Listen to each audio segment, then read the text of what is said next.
Baik, bismillahirrahmanirrahim. Assalamualaikum warahmatullahi wabarakatuh. Selamat siang, salam sejahtera untuk kita semuanya. Shalom, Swastiastu, Namo Buddhaya, salam kebajikan. Teman-teman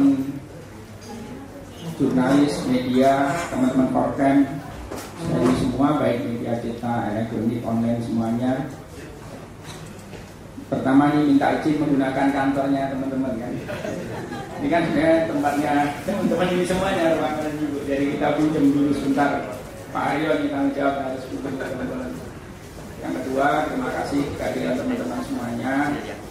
Kami bersama teman-teman dari Bank Indonesia, Bu Lisa, Pak Arif, kemudian dari Dijen Bea dan Cukai Pak Pancaro Agung, teman-teman OJK, Bu Ani, Pak Agus dan Pak Sulis. Beliau mewakili yang perbankan, yang IKNB itu sekarang namanya apa ya? Agak panjang ya, agak apa? Pak IKNB sekarang apa kan? Perasuransian apa gitu. Agak panjang nama ininya ya. Kita gampangnya IKNB gitu. Sama Pak Sulis ya nanti yang dari pengawasan perbankan. Baik. Teman-teman BI nanti baik yang dari statistik sama Pak Arif yang dari komunikasi, Pak Pancaro dari teknis atau fasilitas? Teknis, dari teknis kepabeanan. Pertama, terima kasih kehadiran teman-teman semuanya. Ini kita ingin ngobrol aja, ambil update yang terkait dengan masalah PAE, PP 36/2023. Tapi kayaknya Pak Aryo ini aspirasinya boleh ngobrol kita, tapi setelah itu ya. Nanti kita setelah itu boleh ngobrol yang lain karena beberapa kebijakan dan kita agak senang karena angka-angkanya cukup bagus. Baik itu growth kita di kuartal 2, kemudian inflasi kita di Juli kemarin juga sangat bagus. Semua leading indikator, fundamental makro kita cukup bagus. Jadi agak pede nih Pak Aryo kita diskusi bebas dengan teman-teman. Nah, tapi nanti setelah yang PAE selesai ya. Baik, teman-teman sekalian, saya kira saya sesuai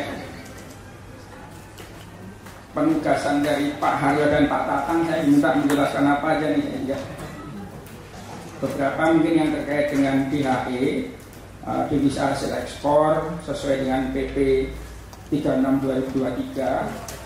Pertama, saya ingin menyampaikan beberapa yang terkait dengan kebijakan pemerintah yang baru di dalam rangka kontrol terhadap devisa hasil ekspor atau istilahnya ekspor proceed untuk foreign exchange ya gitu.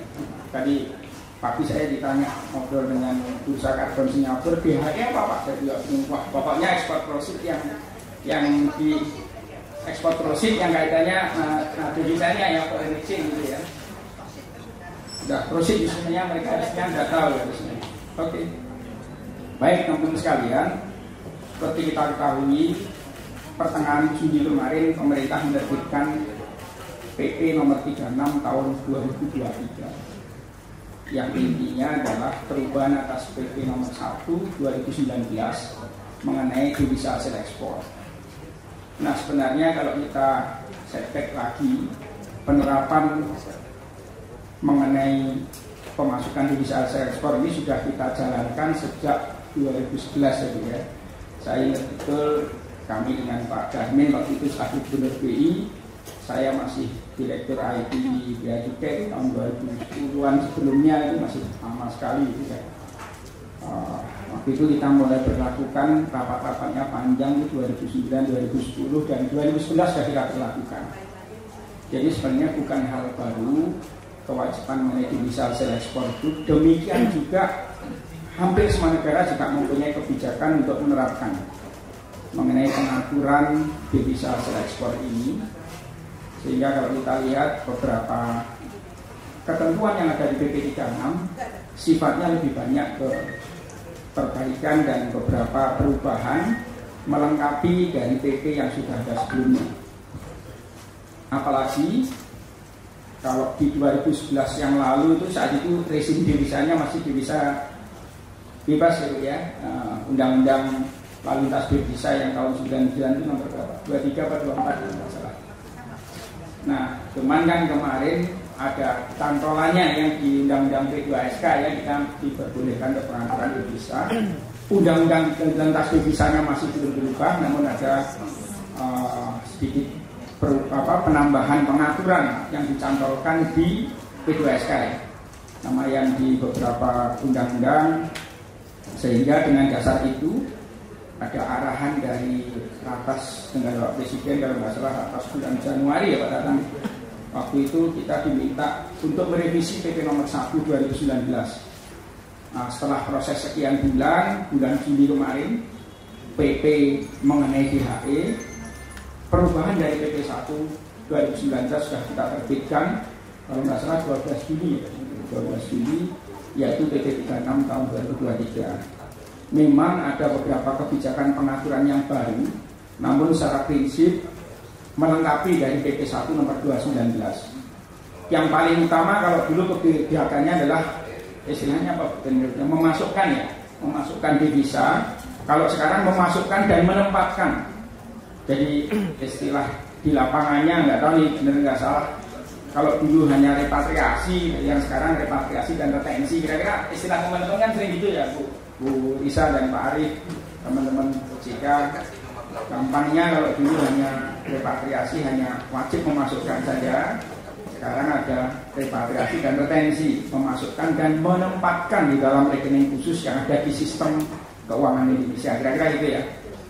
Nah, PP 36 itu saya kira kalau tujuannya ya sama dengan PP 1 2019 mengenai bagaimana kita mendorong sumber pembiayaan pembangunan ekonomi kita, memperkuat devisa kita, khususnya cadangan devisa kita, kemudian juga bagaimana mendorong investasi dan kinerja ekspor SDA supaya uangnya kembali dan diinvestasikan kembali ke Indonesia.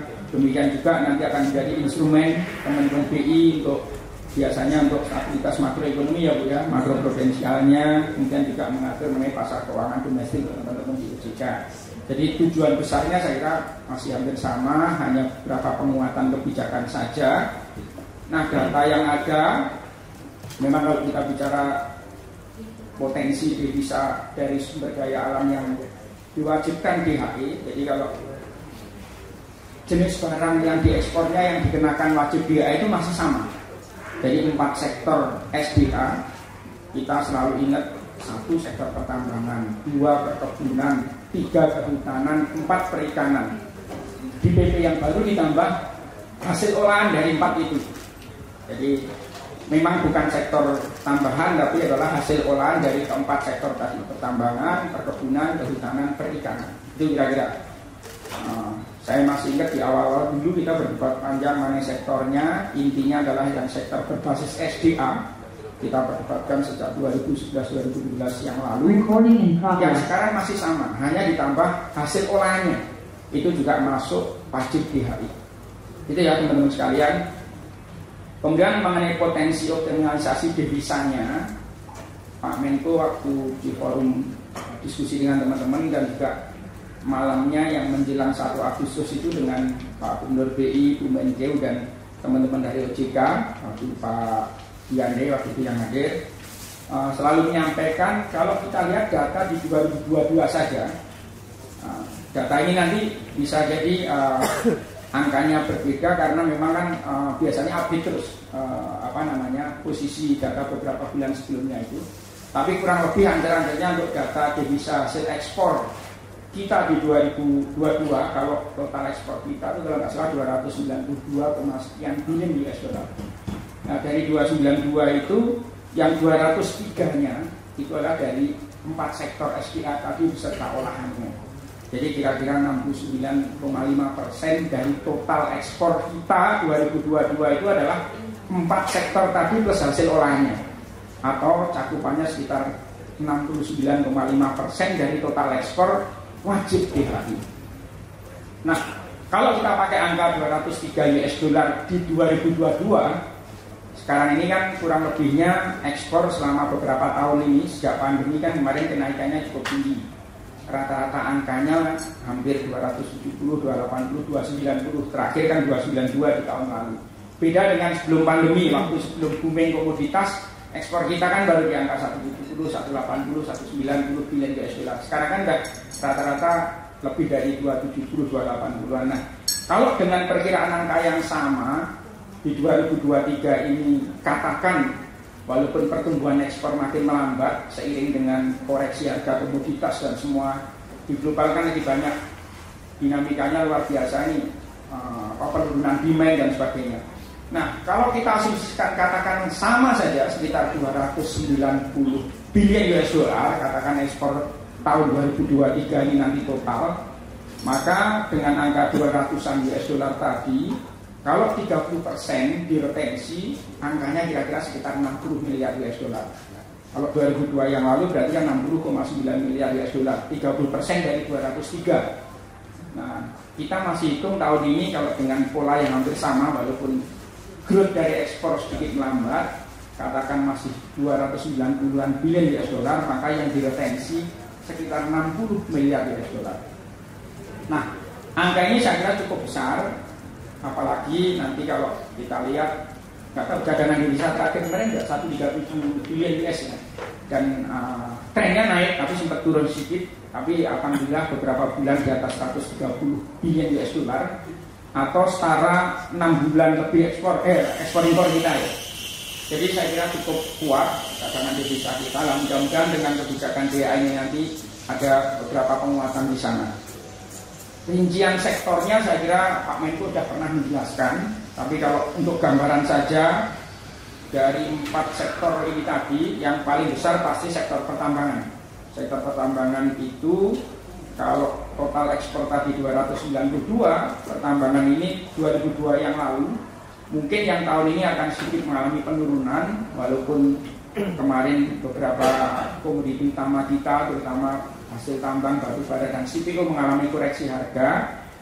Kalau kita asumsikan sama, berarti pertambangan itu setahun 129 billion US dollar, atau 44,2% dari total ekspor. Yang paling besar pasti batu bara kalau pertambangan. Kemudian, nah pertambangan ini kalau kode HS-nya masuk migas. Migas kode berapa Pak Pantara? Pak udah lama nggak belajar beasiswa, nggak ada 10 tahun nggak belajar. Kira-kira kode HS 27 lah, 25, 26, 27 sampai ke batu bara pertambangan. Itu yang pertambangan. Yang kedua perkebunan. Nah, perkebunan ini kalau pertambangan 129 billion US dollar, perkebunan sekitar 55,2 billion. Kalau dari total ekspor sekitar 18,9%. Pasti kalau perkebunan yang paling besar adalah kelapa sawit. Walaupun kemarin ada penurunan harga dan sebagainya, kelapa sawit itu kode HS 15 ya kalau tidak salah. Kelapa sawit dan turunannya dan sebagainya, itu yang perkebunan. Yang ketiga kalau kehutanan, jumlahnya pasti jauh lebih kecil dibandingkan pertambangan dengan perkebunan. Yang kehutanan ini 11,9 billion US dollar atau 4,1% dari total ekspor. Kehutanan ini lebih banyak sektor olahannya, ekspornya, terutama pulp and paper, bahan-bahan untuk kertas dan sebagainya. Nah, yang keempat, yang terakhir, yang perikanan. Perikanan ini kira-kira sebesar 6,9 billion US dollar, kemudian atau sekitar 2,4% dari total ekspor kita di 2002 yang lalu. Nah, mungkin saya ingin sedikit memberikan gambaran mengenai pokok-pokok kebijakannya. Nanti teknisnya kita akan mengundang Bu Risa, Pak Arif, terutama teman BI, karena operasionalnya sebenarnya sebagian besar dari teman-teman di BI. Kita semuanya supporting teman-teman di BI. Makanya nanti kami harapkan Bu Risa, Pak Arif menjelaskan lebih lengkap ke teman-teman beberapa pokok-pokok kebijakan, terutama implementasinya per 1 Agustus kemarin itu seperti apa. Nah, pokok-pokok pengaturannya, pertama kalau dari sisi kewajibannya terhadap sektor tadi, produk-produk tadi, masih tetap 4 sektor tadi: tambang, kebun, hutan, ikan, plus olahannya. Itu ya, masih tetap sektor, tidak ada beda dengan yang PP10. Nah, untuk detail ke penetapan mengenai produk-produknya, nanti Pak Pancoro silakan dijelaskan. Jumlah HS-nya semuanya ada KMK 272 ya Pak Pancoro. 1545 atau 1545 nanti Pak Pancoro yang akan mendetailkan. Semua kode HS yang wajib DHE ada di dalam KMK 272. Itu perubahan KMK 744 yang lalu ya. Kemudian, nah ini kewajiban yang baru. Nah, kalau dulu kan diwajibkan atas 1545 kode AS tadi memasukkan devisanya ke Indonesia. Atau istilah teman-teman repatriasi, yang penting masuk ke SKI, Sistem Keuangan Indonesia. Nah, dengan PP 36 ditambahkan kewajiban menempatkan DHE SDA dalam rekening khusus DHE SDA, atau teman-teman sering menyebut retensi tadi. Kira-kira yang wajib menempatkan ini adalah ekspor yang nilainya minimal 250.000 US dollar, atau kurang lebih ya hampir 4 miliar, 3,75 miliar katakan.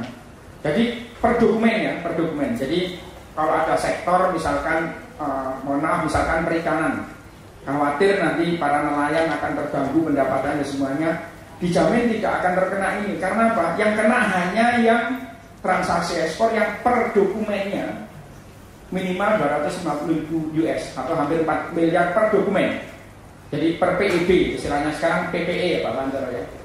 Nah, zaman saya dulu nyebutnya PEB, export declaration lah kira-kira gitu. Jadi sudah pasti kalau per dokumen dia hampir 4 miliaran itu ya pasti menengah ke atas gitu. Karena dalam satu hari kan bisa sekian dokumen ekspor. Satu dokumen ekspor adalah satu transaksi antara ekspor dengan impor di negara tujuan. Sehingga jangan khawatir nanti bagaimana dengan UMK, nelayan dan sebagainya. Pasti bukan yang menjadi sasaran kebijakan DHE ini. Nah kemudian kemarin ada yang nanya benchmarknya apa yang 250.000. Kita sudah hitung dari data teman-teman BI sejak 2020 sampai 2022 akhir kemarin diambil semua datanya, dan benchmark ke beberapa negara yang lain kita putuskan kewajiban DHE hanya yang 250.000 US dollar ke atas per dokumen. Kemudian tadi kewajiban penempatan DHE SDA ini sama. Jadi kalau kita yang sebelum PP 36 itu ada kewajiban repatriasi itu memasukkan ke SKI itu paling lambat akhir bulan ketiga setelah bulan dokumen ekspor. Nah, yang retensi ini sama juga. Untuk yang penempatan DHE ini wajib dilaksanakan paling lambat pada akhir bulan ketiga setelah bulan PPE, setelah bulan dokumen ekspor. Jadi, misalkan ekspor pada hari ini tanggal berapa? 14 Agustus. Maka jatuh temponya adalah akhir bulan ketiga. Berarti apa? September, Oktober, November. Berarti tanggal 30 November. Batas akhir memasukkan dan menempatkan devisanya. Jadi pada akhir bulan ketiga setelah bulan PPE. Jadi semua ekspor yang dokumennya Agustus paling lambat 30 November. Semua ekspor yang tertanggal dokumennya Juli jatuh temponya paling lambat akhir Oktober. Kira-kira gitu membaca. Bedakan antara tanggal dokumen ekspor dengan tanggal masuknya DHE ke SKI. Jadi orang ekspor bisa hari ini, tapi penghasilan ekspornya bisa dibayar dan harus dilaporkan paling lambat akhir bulan ketiga tadi, 30 November tadi. Jadi tolong bedain ya supaya jelas.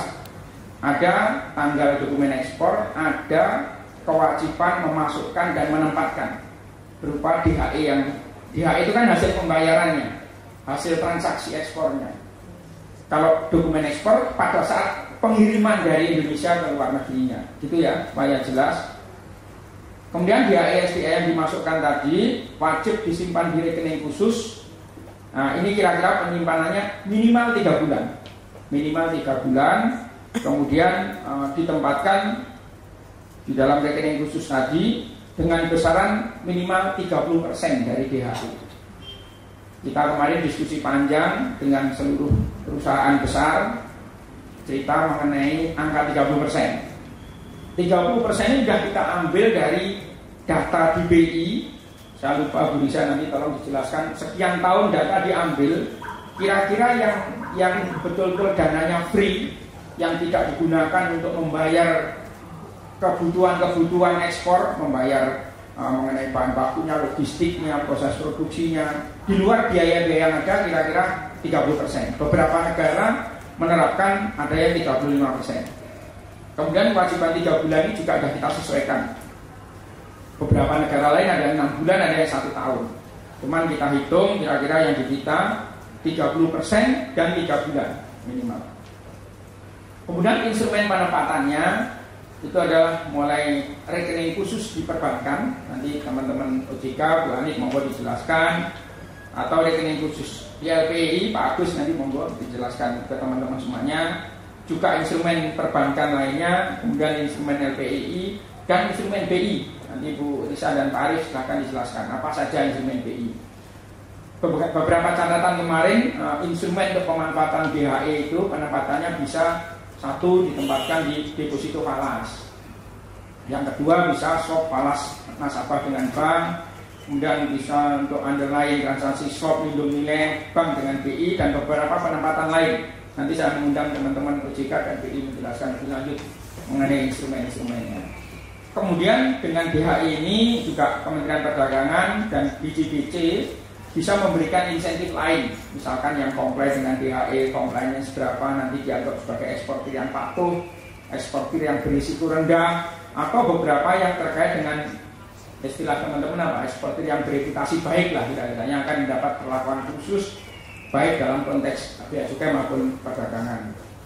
Untuk pengawasannya, pasti kalau pelaksanaan untuk memasukkan dan menempatkan devisanya pasti di teman-teman Bank Indonesia, karena katanya dengan lalu lintas devisa otoritasnya ada di Bank Sentral, di Bank Indonesia. Kemudian kalau yang terkait dengan pengawasan ekspornya di Pak Panjaro Agung ini di Bea Cukai, nanti yang melakukan pengawasan, pengenaan sanksinya. Kalau BI sudah mengirimkan laporan mana-mana yang dikenakan sanksi, Pak Panjaro dan teman-teman Bea Cukai di sistemnya nanti akan menerapkan sanksi, melakukan enforcement berupa penangguhan layanan ekspornya. Penangguhan layanan ekspor itu mungkin bahasa gampangnya blokir lah ya, jadi nggak bisa melakukan ekspor sebelum dipenuhi kewajibannya. Kemudian nanti yang terkait dengan pengawasan ekspor kon ada di teman-teman OJK, Ibu Ani, Pak Agus silahkan dijelaskan. Nah, beberapa sanksi yang dikenakan terhadap eksportir saya kira masih sama dengan yang dulu mengenai tidak memasukkan biaya SDA ke rekening khusus, tidak membuat escrow account dan yang lain-lainnya. Cuman tambahannya nanti adalah sanksi terkait dengan retensi tadi. Kalau tidak menempatkan BHE yang sebesar minimal 30% tadi selama minimal 3 bulan. Ini kira-kira yang terkait dengan sanksi-sanksi terhadap eksportir. Kemudian pengecualian kewajiban BHE ini hanya dikecualikan untuk kegiatan ekspor yang non-commercial value, jadi nggak ada nilai dagangnya. Misalkan di Bea Cukai nanti Pak Bandaro silahkan dijelaskan, misalkan ekspor barang contoh yang hanya untuk display kemudian balik lagi, reimpor ke Indonesia, kemudian ekspor-ekspor yang tidak ada nilai komersialnya, misalkan mesin yang di repair nanti balik lagi reimpor dan sebagainya. Juga yang di Kemendak ini ekspor dalam rangka imbal dagang berupa barter yang memang tidak ada devisa yang masuk ke kita. Jadi pengecualian hanya untuk kegiatan ekspor yang tidak ada nilai komersialnya dan tidak ada devisa yang masuk. Di luar itu sepanjang masuk di dalam 1545 HS tadi semuanya wajib BHI.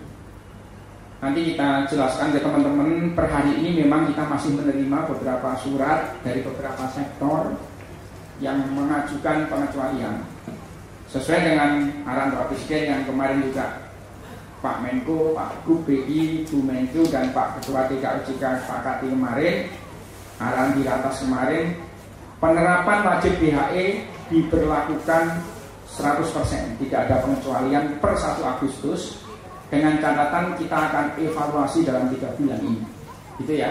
Jadi nanti kan teman-teman nanya, Pak kemarin ada permohonan pengecualian dari sektor migas misalkan, kemudian dari perikanan misalkan, sudah diputuskan kemarin per 1 Agustus penerapan PP 36 tidak ada pengecualian. Namun dalam 3 bulan ini kami dengan teman-teman semuanya, terutama berempat ini terus melakukan evaluasi seperti apa kendala pelaksanaannya di lapangan. Jadi tetap ya, nanti nggak perlu diperdalam, nanti ini pengecualian ini nggak ada pengecualian, tapi kita evaluasi dalam 3 bulan. Kemudian PP 36 mulai berlaku 1 Agustus 2023. Pertanyaannya, yang mulai berlaku apanya? Yang mulai berlaku adalah sepanjang ada devisa yang masuk mulai 1 Agustus wajib DHI. Jadi wajib repatriasi maupun wajib retensi, wajib dimasukkan maupun wajib ditempatkan ke rekening khusus DHI/SDA tadi. Jadi yang per 1 Agustus itu adalah devisanya. PEB-nya bisa PEB yang 3 bulan sebelumnya, bisa PEB yang 2 bulan sebelumnya, bisa PEB yang 1 bulan sebelumnya. Tergantung term of payment-nya antara eksportir dengan importir dibayarnya kapan. Tapi berlaku per 1 Agustus untuk apa? Untuk DHE yang masuk sejak 1 Agustus. Sedangkan untuk PEB yang 1 Agustus, katakan kemarin ada PEB yang dimajukan ini, dia berlaku wajib DHE-nya ya tergantung. Paling lambat berarti kan akhir bulan ketiga. Akhir bulan ketiga berarti adalah akhir November 2023. Jadi gitu ya bacanya, pemberlakuan per 1 Agustus itu adalah per devisa yang masuk ke SKI kita. Dokumen PEB-nya bisa sebelumnya. Nah kemudian ada pertanyaan evaluasinya bagaimana Pak? Evaluasinya sesuai dengan arahan Pak Presiden. Kita seluruh kementerian lembaga pemerintah, baik kementerian terkait maupun teman-teman BI dan OJK, sambil kita sosialisasi, sambil kita diskusi dengan teman-teman mengenai pemberlakuan per 1 Agustus. Mungkin nanti kita juga insya Allah jadwalkan ke beberapa daerah ya Bu Risa, Bu Ani dan teman-teman semuanya. Kita di internal pemerintah dengan teman-teman BI dan OJK juga melakukan evaluasi sesuai janji kita, terutama merespon usulan dari beberapa sektor tadi. Nah, di dalam pelaksanaan PP 36 tadi, beberapa peraturan pelaksanaannya yang sudah diterbitkan, nanti saya undang teman-teman dari 3 instansi untuk menjelaskan secara singkat. Kalau dari keuangan Pak Pancoro kan yang jelas ada KMK 272, itu mengenai penetapan komoditasnya, HS-nya yang 1545 tadi. Kemudian ada PMK 73, ini masalah mekanisme pengenaan dan pencabutan sanksinya. Jadi sudah ada aturan pelaksanaannya berupa KMK dan PMK. Nah, di teman-teman BI juga sudah diterbitkan PBI, saya nggak tahu kode nomornya itu kan kadang saya salah karena yang awal kalau nggak salah Pak Arif itu kode tahun segala ya, tapi intinya PBI nomor 7 tahun 2023, 17 tahun 2023. Nanti monggo dijelaskan ininya, pokok-pokoknya. Kemudian dari OJK ada 2 surat nih, baik dari Kepala Eksekutif Perbankan di Bu Ani monggo dijelaskan, dan Kepala Eksekutif yang terkait dengan pengawas perasuransian, penjaminan dan dana pensiun Pak sebenarnya. Yang dulu KMB ya. Gampangnya nyebut saya dulu ada KMB, nanti mohon bantuan Pak Agus yang jelaskan, juga Pak Sulis nanti terkait dengan pengawasan perbankannya.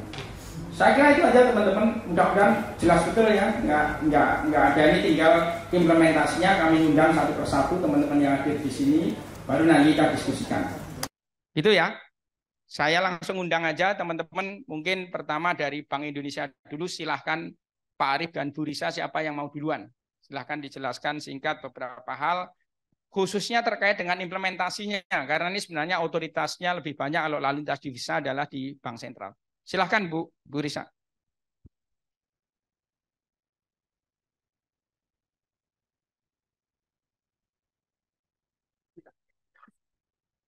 Terima kasih Pak Susi. Selamat siang. Assalamualaikum warahmatullahi wabarakatuh. Pak Susi dari Bea Cukai, Pak Panca. Tadi udah ngobrol padahal Pak. Dan dari OJK, Bapak dan Ibu semuanya. Saya yang paling hafal karena teman lama dulu Bu Ani, tapi selamat siang semuanya. Dan tentu saja di sini juga ada rekan saya Pak Arif yang nanti akan menyampaikan secara lebih detail mengenai instrumen-instrumen yang dalam rangka mendukung kebijakan pemerintah ini, dan juga tentu saja kawan seperjuangan Pak Tatang. Terima kasih tadi sebagaimana disampaikan Pak Sesmenko bahwa siang ini kita ngobrol-ngobrol, bincang-bincang gitu ya, untuk memperjelas apa sih PP 36 2003 ini, sesuai dengan kenapa kita sama-sama di sini, karena ini lintas kementerian lembaga yang dikoordinir oleh Kemenko Perekonomian. Jadi nanti kami akan masuk sesuai dengan tugas PP kepada kami masing-masing. Gitu. Mungkin kalau boleh mohon izin agak sedikit sebelum masuk ke detail Bank Indonesia itu di mana saja sih Pak gitu ya di PP-nya. Mungkin kalau boleh sedikit tadi mengenai apa karena tadi Pak Sesmenko menyinggung mengenai devisa gitu ya. Bagaimana kebijakan ini kaitannya dengan kebijakan devisa gitu. Jadi sebenarnya dan sejarahnya tadi yang panjang mulai dari 2011 gitu. Pak Sesmenko waktu itu masih di Bea Cukai ya Pak ya gitu. Kalau saya ya sudah di BI juga gitu ya. Sudah ketemu juga. Jadi ini ceritanya udah cerita lama gitu ya. Jadi sebenarnya kalau dari sisi kebijakan devisa, dari undang-undang devisanya itu kita masih sama, tidak ada yang berubah gitu ya. Dari waktu itu undang-undang LLD tahun nomor 24 tahun 99 yang kemudian kan terakhir ini dengan adanya undang-undang P2SK karena P2SK ini merupakan payung semuanya, maka prinsip-prinsip dari undang-undang LLD tersebut kemudian juga ada di P2SK gitu. Ya, secara prinsip sama bahwa seluruh penduduk mempunyai kebebasan untuk memiliki dan menggunakan. Dan prinsip itu tidak berubah dan kita acknowledge dan kita hormati juga pada saat pemerintah kemudian menerapkan kebijakan DHE SDA ini di dalam PP 36 2023. Yang ini juga lanjutan dari PP 119 gitu. Jadi memang ini ada tahapannya. Apa bedanya gitu? Bedanya adalah kalau di PP 119 kewajibannya baru kewajiban memasukkan ke dalam perekonomian Indonesia, di dalam sistem keuangan Indonesia. Kalau di PP 36 ada tambah satu lagi, setelah memasukkan ditempatkan gitu. Artinya sudah ada latihan dulu sebenarnya ya Pak Ses dari 2019 sampai dengan 2023 gitu. Dan ini apakah kemudian melanggar Undang-Undang LLD? Tidak, karena yang ditempatkan tadi juga tidak semuanya. Tadi yang disampaikan Pak Ses sebagian saja yang ditempatkan. Artinya bahwa apa yang disampaikan diatur di dalam kebijakan lalu lintas devisa bahwa setiap penduduk itu boleh memiliki dan menggunakan devisa itu tetap tidak ada yang berubah sebagaimana yang diatur di dalam Undang-Undang LLD 2004, Undang-Undang 2, Undang-Undang P2SK. Nah, mengapa kemudian ditempatkan gitu Bapak ya? Jadi memang tujuan utamanya teman-teman silahkan untuk ada di PP, di considerance maupun di pasal 2. Jadi bahwa tujuannya adalah mendorong sumber pembiayaan pembangunan ekonomi gitu. Karena kan kita ini ekspor ini kan juga sudah dari Republik ini berdiri sampai sekarang merupakan ekspor pasti menghasilkan devisa hasil ekspor. Kalau tadi Pak Menko, apa ya Bu Risa bahasa Inggrisnya DHE itu biasa disebut di dalam global term adalah export proceed gitu. Nah, supaya ekspor proceed ini digunakannya tidak hanya oleh kasarannya tidak hanya oleh eksportirnya sendiri gitu ya, tetapi kita sebagai bangsa apalagi ini kan SDA diambil dari alam Indonesia begitu ya Pak ya, sehingga untuk kegunaan kemanfaatannya lebih luas maka pasal ini PP ini jelas mengatakan di pasal 2 maupun di konsideran 1 adalah mendorong sumber pembiayaan pembangunan ekonomi. Yang kedua adalah untuk mendorong pembiayaan investasi dan modal kerja untuk percepatan hilirisasi sumber daya alam. Yang ketiga adalah untuk meningkatkan investasi dan kinerja ekspor dari kegiatan pengusahaan, pengelolaan dan atau pengolahan sumber daya alam. Dan keempat adalah untuk mendukung perwujudan stabilitas makroekonomi dan pasar keuangan domestik.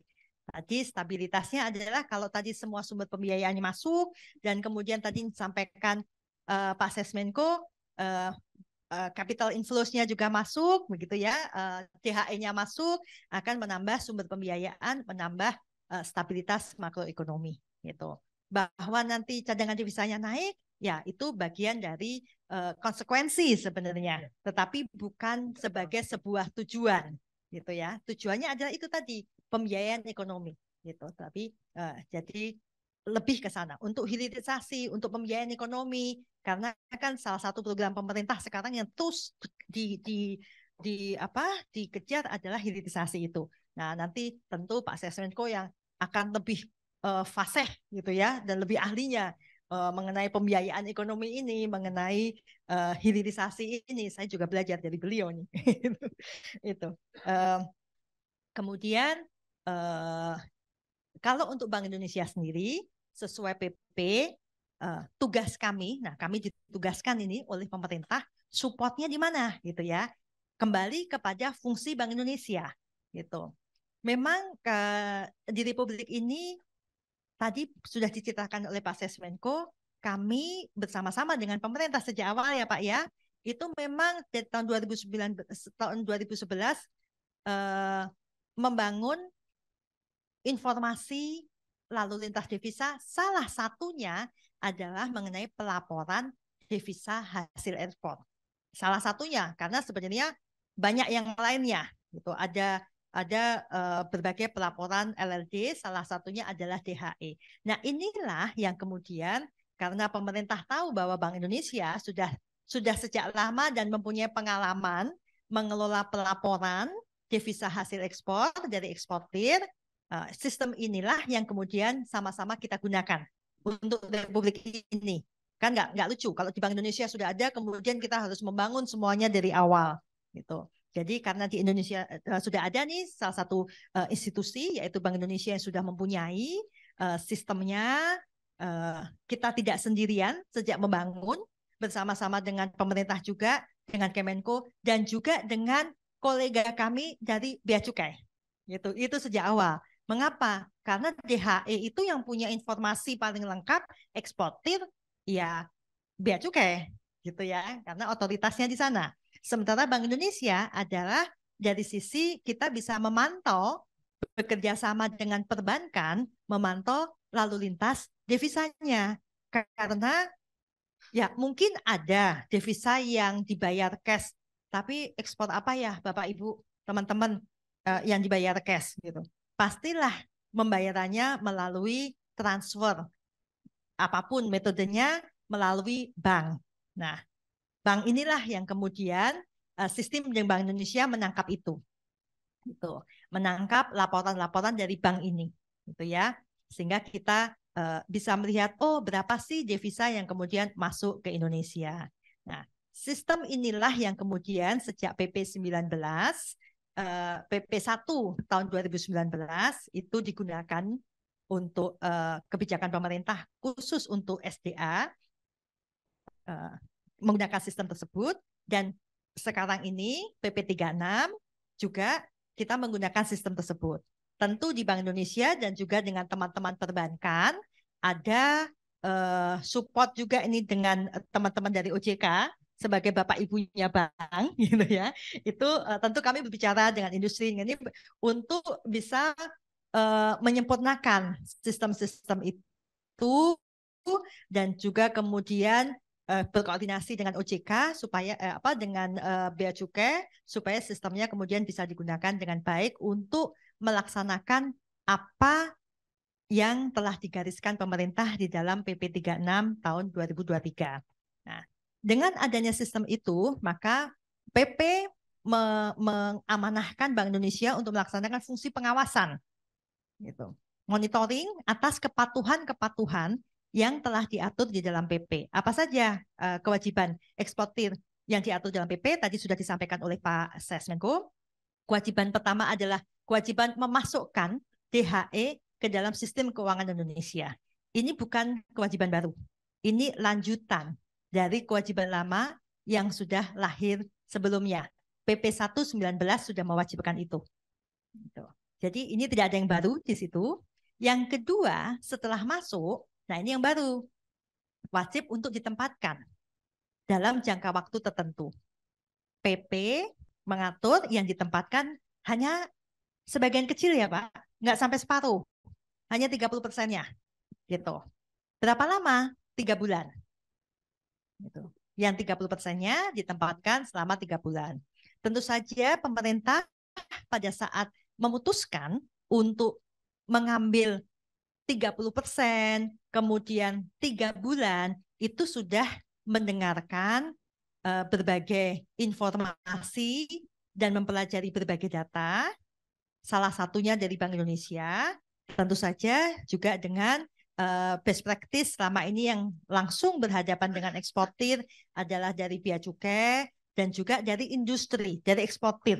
Dari eksportir itu juga sudah pada saat itu ada public hearing gitu ya. Nah, ini kemudian pemerintah memutuskan di sana. Nah, 3 bulan 30%. Artinya secara undang-undang lalu lintas devisa tadi bahwa eksportir sebagai penduduk masih tidak berubah, bisa menggunakan, bisa memiliki dan menggunakan devisa hasil ekspornya. Nah, Bank Indonesia kemudian melakukan pengawasannya, fungsinya itu. Gitu.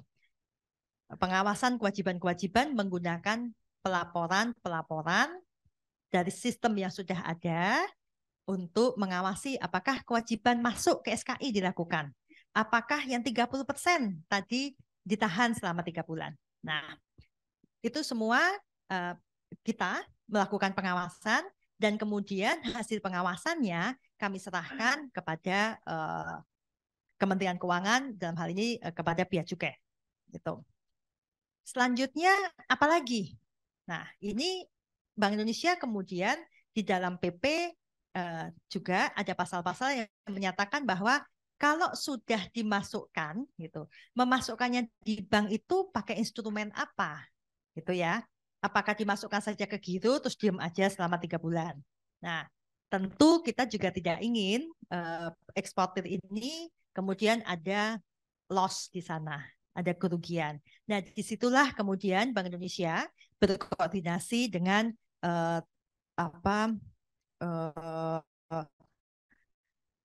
sesuai juga dengan mandat dari PP, berkoordinasi dengan OJK. Kemudian kita di sini ada LPI sebagai salah satu pengelola THE khusus untuk debitur LPI. Kita kemudian melihat instrumen-instrumen apa yang bisa disediakan, gitu, supaya dana THE di bank ini tidak kemudian terkunci bagi eksportirnya untuk pembiayaan operasional eksportir. Nah, ini nanti Pak Arief dari Departemen Pengelolaan Moneter Bank Indonesia akan menjelaskan itu. Artinya bahwa dana tadi yang diminta oleh PP ditahan 30%-nya ditahan selama 3 bulan, itu tetap ditempatkan di instrumen-instrumen yang mendapatkan yang ada keleluasaan untuk penggunaannya. Bukan cuma 1 atau 2 instrumen. Nanti Pak Arief akan menjelaskan akan ada pilihan-pilihan instrumen, nanti eksportir bisa memilih mana yang paling pas dengan kebutuhannya. Instrumennya bisa instrumennya di bank, bahkan Bank Indonesia kemudian membuka instrumen untuk diteruskan ke Bank Indonesia dengan insentif yang menarik.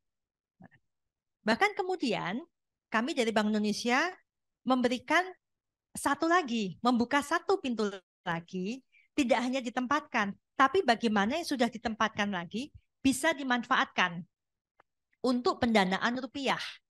Karena tadi kan kewajiban PP adalah menahan 3 bulan itu, si 30% 3 bulan itu ditahan dalam devisa. Bagaimana kalau saya butuh rupiahnya lebih dari yang 70% tadi kan bebas ya teman-teman. Bukan 100% loh, ini yang diminta Pak Sesmenko untuk ditahan ya Pak Sesmenko. Kadang-kadang nggak salah nih, dikiranya diminta ditahan semua Pak. Enggak, hanya 30%. Wah, tapi saya butuh rupiahnya segera lebih dari 70%. Nah, nanti Pak Arief bisa menjelaskan bahwa akan ada pintu-pintu untuk tetap memungkinkan eksportir mendapatkan pembiayaan rupiah dari THE-nya tersebut.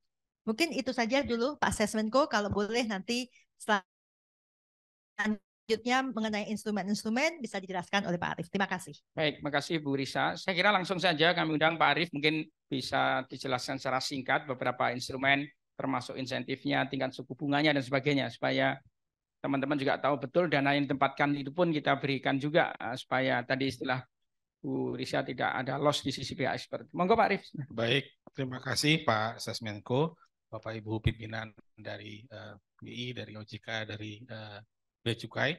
Terima kasih atas kesempatan disampaikan. Meneruskan tadi yang apa yang disampaikan oleh Bu Riza, bahwa dalam rangka pelaksanaan PP 36 ini BI telah mengeluarkan ketentuan PBI nomor 7 PBI nomor 7 tahun 2023, dalam hal ini terutama terkait dengan pelaksanaan dan maupun tadi yang disebutkan Bu Riza terkait dengan instrumen penempatannya. Nah, dalam tahap awal ini, Bapak dan Ibu, sesuai dengan hasil RDG kami yang terakhir di bulan bulan Juli yang lalu, itu telah ditetapkan gampangnya adalah 3 instrumen penempatan dan 3 instrumen pemanfaatan. Jadi jumlahnya 7. 4 dan 3. 4-nya itu apa? Untuk instrumen penempatan. Yang pertama, yang pasti adalah rekening khusus DHI SDA. Ini sebagai, tadi kan sudah disampaikan, seluruh ekspor proceed yang SDA itu harus masuk ke rekening khusus. Yang kedua apa? Yang kedua adalah instrumen perbankan, khususnya deposito valuta asing. Kenapa valuta asing? Karena ini adalah hasil ekspor ya, tentunya dalam valuta asing. Yang ketiga adalah instrumen yang akan diterbitkan oleh LPI dalam bentuk promissory notes. Ini berlaku bagi nasabah eksportir dari LPI. Dan yang keempat adalah instrumen Bank Indonesia berupa PDDHE. Instrumen ini telah dikeluarkan bulan Maret yang lalu, gitu ya. Sudah kami keluarkan sejak bulan Maret yang lalu dan perkembangannya cukup baik.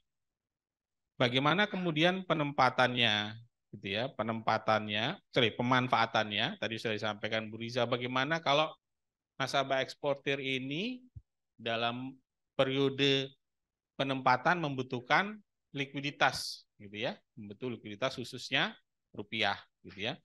Nah, pemanfaatannya tentunya yang pertama adalah instrumen penempatan ini bisa dijadikan agunan dari kredit rupiah bagi nasabah eksportir.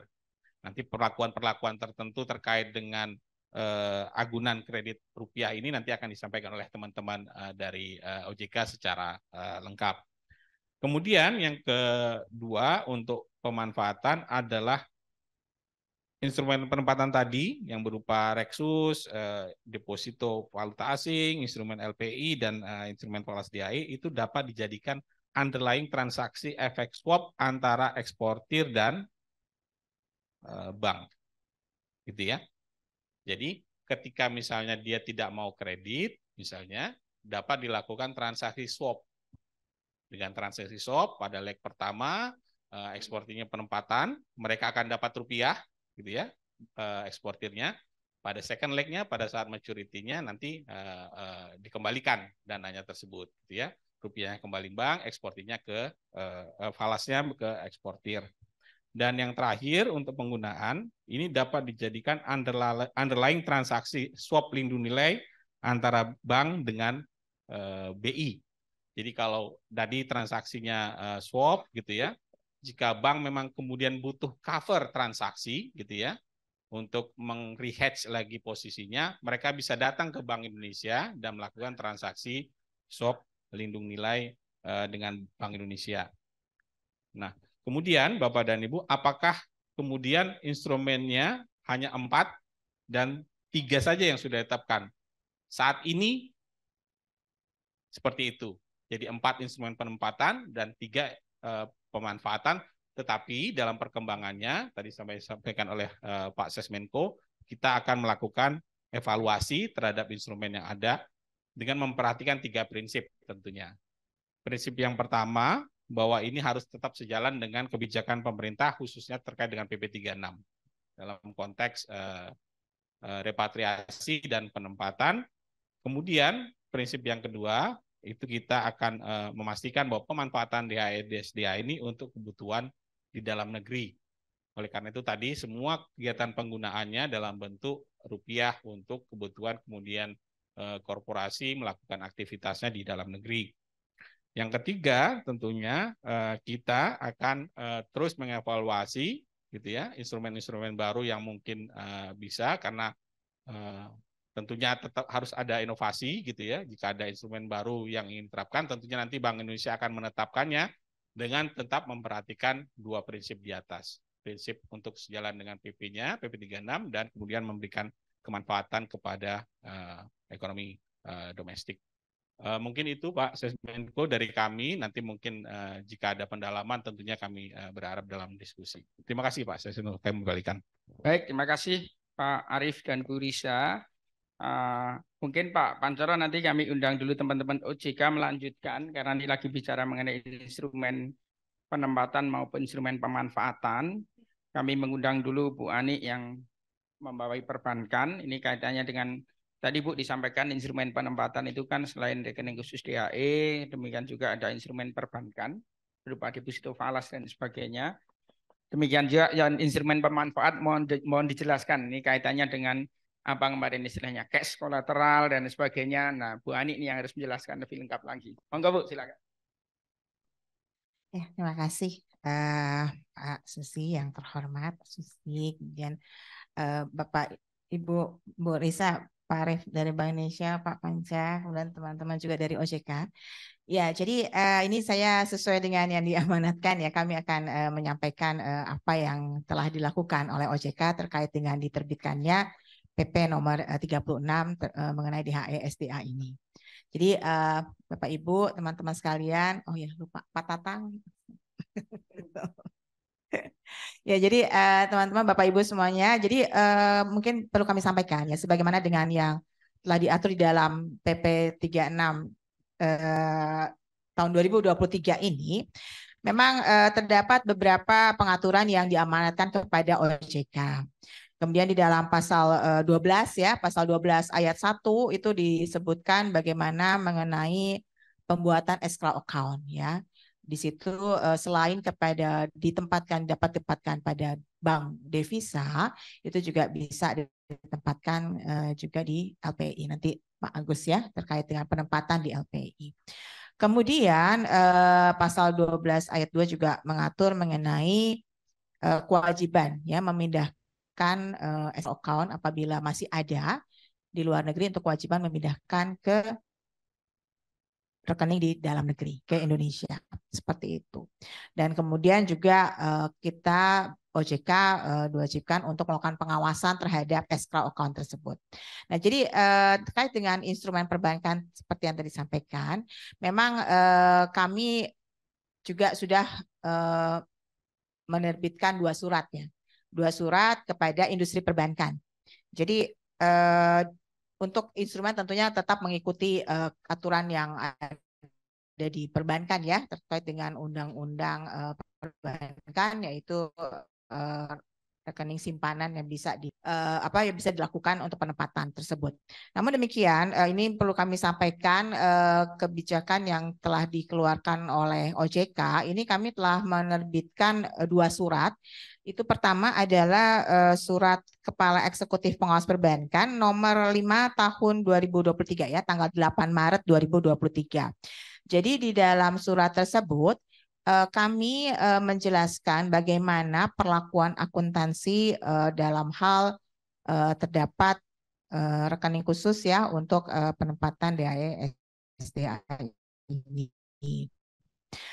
Dan kemudian ditempatkan di dalam time deposit falas, sebagaimana tadi kita juga sudah mendengarkan ada ketentuan Bank Indonesia yang mengatur mengenai instrumen penempatan dari rekening DHE SDA itu diperbankan, yaitu dalam time deposit falas. Dan kemudian Kemudian dalam hal time deposit falas tersebut kemudian di-pass on-kan kepada Bank Indonesia, maka ini ada kebijakan-kebijakan bahwa simpanan dana tersebut kita catat sebagai kewajiban lainnya, sehingga dapat dikecualikan dari perhitungan beberapa rasio prudensial antara lain LCR, NSFR, dan BMPK. Nah, itu perlakuan-perlakuan pencatatan yang bisa dilakukan di perbankan termasuk juga perhitungan rasionya seperti itu.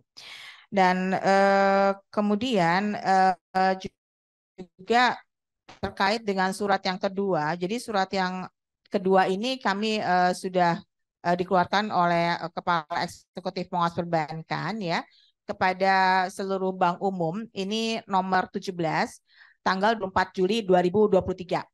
Di mana di sana kami menyampaikan bahwa dalam hal bank umum ini telah menerima dana tersebut ditempatkan sebagai time deposit falas, maka penempatan tersebut dapat dijaminkan sebagai agunan tunai untuk pinjaman dari eksportir tersebut.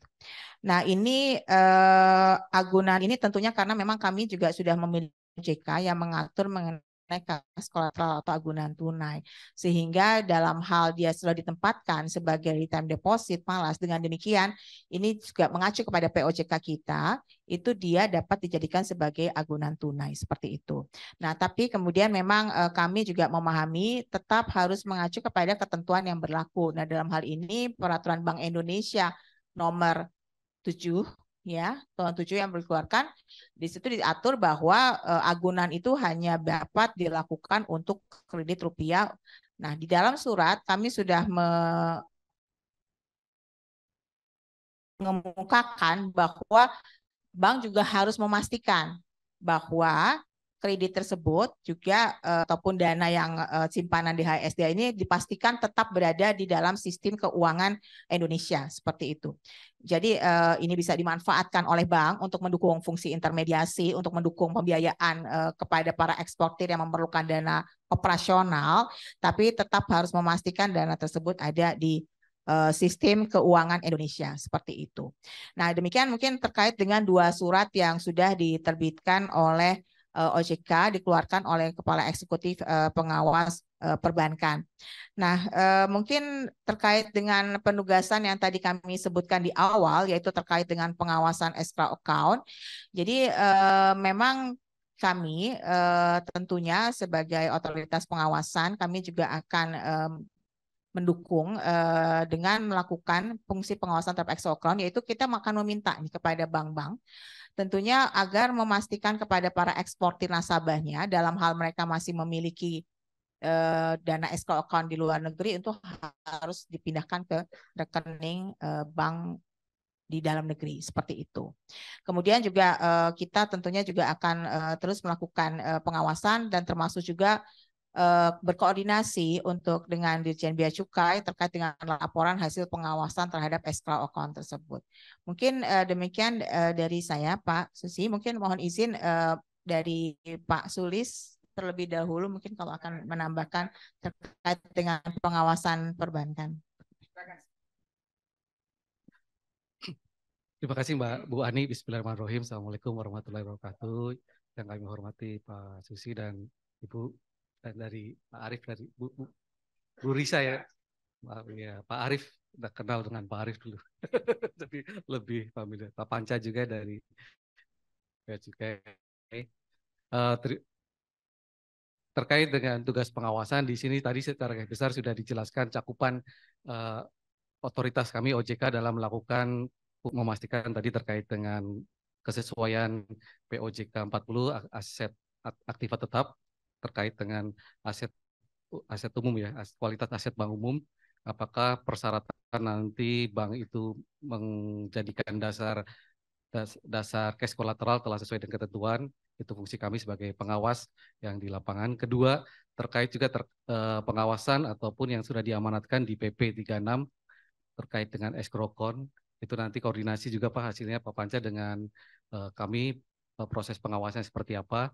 Yang diutamakan ditekankan di kami di proses pengawasan adalah bagaimana penggunaannya. Karena ini escrow-account merupakan kesepakatan ya, kesepakatan kedua belah pihak, yaitu yang penyetor dan pihak-pihak terkait. Jadi fungsi kami sebagai pengawas adalah memastikan apa yang sudah disepakati dalam pelaksanaan eksekusi yang ada di escrow account tersebut telah sesuai dengan yang telah disepakati oleh kedua belah pihak, antara eksportir ataupun dengan pihak-pihak yang ada di luar. Kemudian juga tadi disebutkan oleh Bu Ani bahwa kami di OJK sudah juga merilis, Bu ya, surat untuk mengingatkan bank karena ada batas 90 hari setelah diatur dalam PP tersebut untuk melaporkan ataupun menarik escrow account yang ada di luar ke dalam negeri. Di sini fungsi perbankan juga nanti akan berkoordinasi dengan kami menginformasikan escrow account yang dimiliki oleh nasabah yang masih ada di luar untuk nanti kami kompilir dan jadi bahan informasi kepada Bank Indonesia juga tentunya, dan juga kepada Bea Cukai yang akan kami koordinasikan. Sementara demikian dari tugas kami secara umum, khusus di pengawasan, karena itu sudah secara eksplisit ya tercantum di pasal 13 kalau tidak salah. Terima kasih. Selanjutnya Pak Agus. Terima kasih Pak Ses. Assalamualaikum warahmatullahi wabarakatuh. Salam sehat dan salam sejahtera buat kita semua. Yang terhormat Pak Sesmenko, Bu Lisa, Pak Arif, Pak Anja, dan rekan-rekan dari OJK, Bu Ani dan Pak Sulis. Dari kami mungkin singkat aja, kenapa LPI yang memang bukan bank, karena memang lembaga dibentuk pemerintah untuk pengembangan ekspor nasional, tentu saja sangat terkait dengan ini, dan alhamdulillah dengan dikeluarkannya Undang-Undang P2SK kemarin, LPI juga masuk yang wajib juga melakukan tadi disampaikan repatriasi dan retensi. Secara umum pengaturan sama, mungkin ada beberapa yang karena LPI ini bukan bank ya, beberapa pembatasan kalau kita lihat ada di pasal 4 bahwa penempatan DHE-SDA ke dalam rekening khusus DHE-SDA pada lembaga pembiayaan ekspor Indonesia sebagaimana dimaksud pada ayat sebelumnya hanya dilakukan atas transaksi ekspor debitur lembaga pembiayaan Indonesia. Jadi untuk yang LPI memang hanya merepatriasi dan meretensi ekspor yang terkait dengan debitur lembaga LPI sendiri.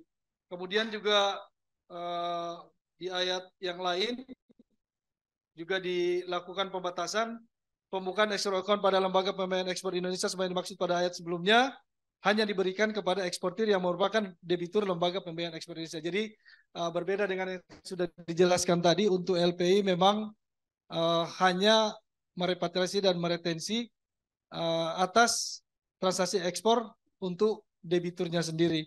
Kemudian juga untuk pengawasan escrow account pada LPI diatur oleh otoritas jasa, tunduk pada peraturan yang sudah diatur di otoritas jasa keuangan.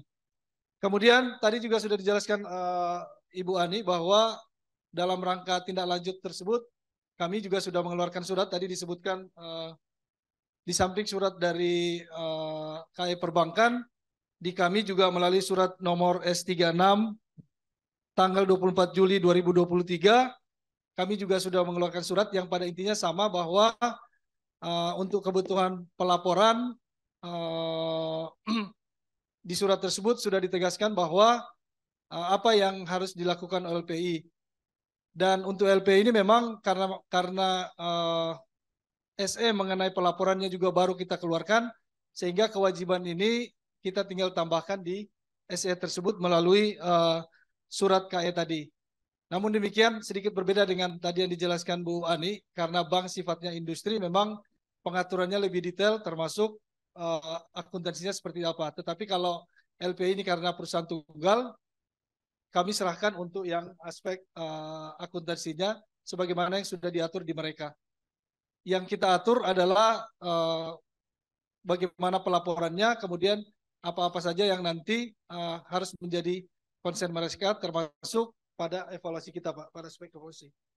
Kemudian penyampaian laporan laporannya sama juga bulanan, kemudian nanti akan kami evaluasi dan kemudian kami akan tindak lanjuti untuk laporan ke DJBC-nya 3 bulanan, triwulanan. Selebihnya mungkin dari sisi sistem, karena LPI juga sudah pernah Bank Eksim secara umum ngikut Pak, dan mereka juga sudah menyiapkan. Beberapa yang masih kurang mungkin internal aja Pak, mengenai SOP dan sebagainya yang sudah dalam progres. Sementara itu aja Pak dari kami. Terima kasih Pak. Assalamualaikum warahmatullahi wabarakatuh. Terima kasih Bu Ani, Pak Sulis dan Pak Agus, teman-teman JIKA. Mungkin kami undang berikutnya teman-teman Ditjen Bea dan Cukai, Pak Pancaro Agung dari Direktorat Teknis Kepabeanan, terutama terkait dengan masalah penerapan dan pencabutan sanksinya. Silakan Pak Agung.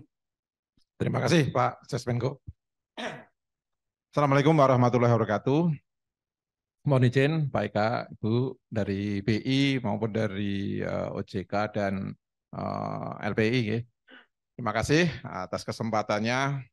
Tentu saya ingin menyampaikan terkait apa yang sudah Bapak Ibu dari BI maupun OJK sudah menyampaikan banyak hal terkait dengan PP 36 tahun 2023 ini. Namun tentu posisi Bea Cukai itu seperti apa? Ini kan kami sampaikan bahwa Bea Cukai sebenarnya terkait dengan tindak lanjut dari hasil pengawasan baik dari BI maupun dari OJK.